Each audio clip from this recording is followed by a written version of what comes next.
Good evening from the farmer's garden. I'm one of the farmers, and it's a lot later in the evening than I normally do videos. So I'm sitting out here in the shop. It's cool. It's a nice evening out here, and I wanted to just kind of share something real quick. Today was rest day for us.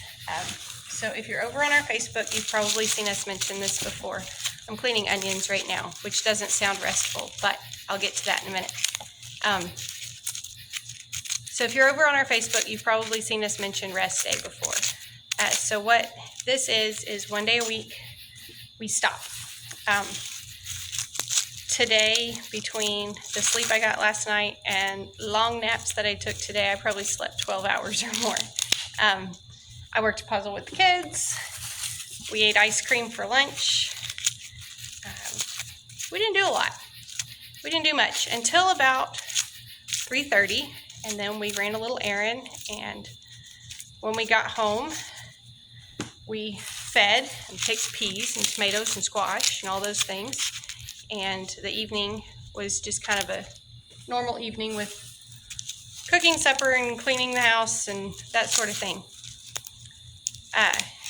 This is one of those things that is kind of non-negotiable in our house. But it used to not be that way.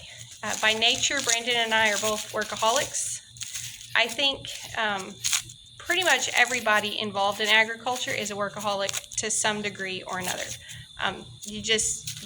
If you don't enjoy working hard, this is the wrong profession for you. There's no,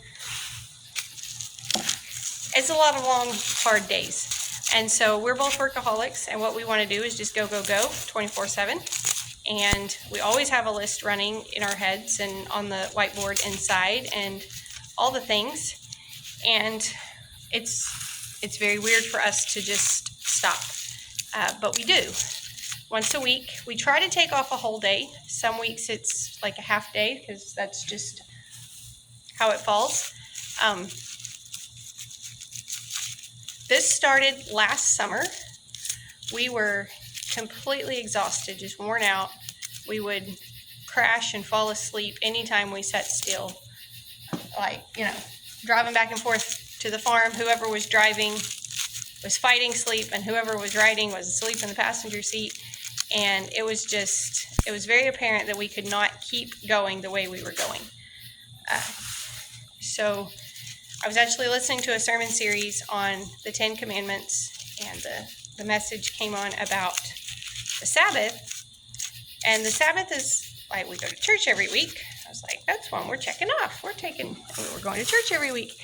But the message was talking about how the Sabbath isn't really about going to church. It's about resting. It's about saying, yes, I could keep working. I could keep going.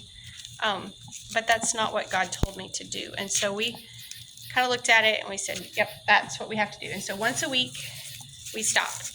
And that's in addition to our church day. We still go to church on Sundays. But if you think about it, Sunday is a lot of times not very restful, especially for families with little kids. It's kind of hectic. You got to get them dressed, a lot of times in different clothes than what they wear during the week.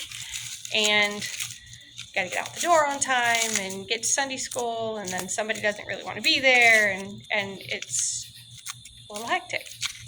So what we do on rest days is from feeding time the night before, whatever time we feed, and finish picking the night before, that begins our rest day. And rest day goes until feeding time the next day, when we get to do a whole day. Some days or some weeks it's just a half day.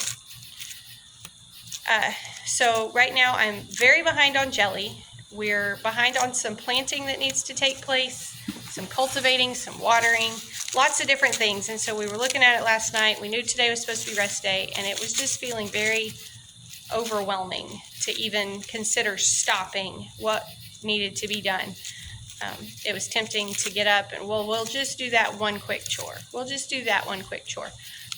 But the problem with that is those quick chores just keep coming and coming and coming, and next thing you know, you've worked all day and you haven't rested, you haven't stopped.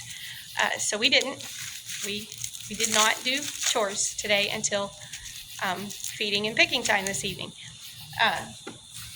And I just want to encourage other people who are also homesteading, whether you're doing it for money or doing it for fun or whatever. And maybe you're not homesteading. Maybe maybe you don't have anything to do with agriculture and you just happen to stumble across this. I want to encourage you to find a way to put that rest into your schedule, to stop your work, to stop your crazy, and to just rest. Because, like I say, between last night and naps today, I probably slept 12 hours, and I am sleepy again now. I could definitely go to bed. But at the same time, because I stopped today, the pile of jelly that needs to be made, the things that need to be planted, all of the things that need to be done don't feel as overwhelming now. I feel like I could tackle them, like I could take on those chores and actually get them done and do them well, and not halfway, and not have to cut corners or anything like that, because obviously that's not our goal either. And so that's why at 10:30 at night, I still feel like I can be out here doing these onions. It feels okay to me to be out here doing this because I've rested and I'm ready, re-energized and ready to keep going. So small business owners, farmers, ranchers, people, I want you to stop and really strongly consider adding that rest into your day, whether you're a Christian or not.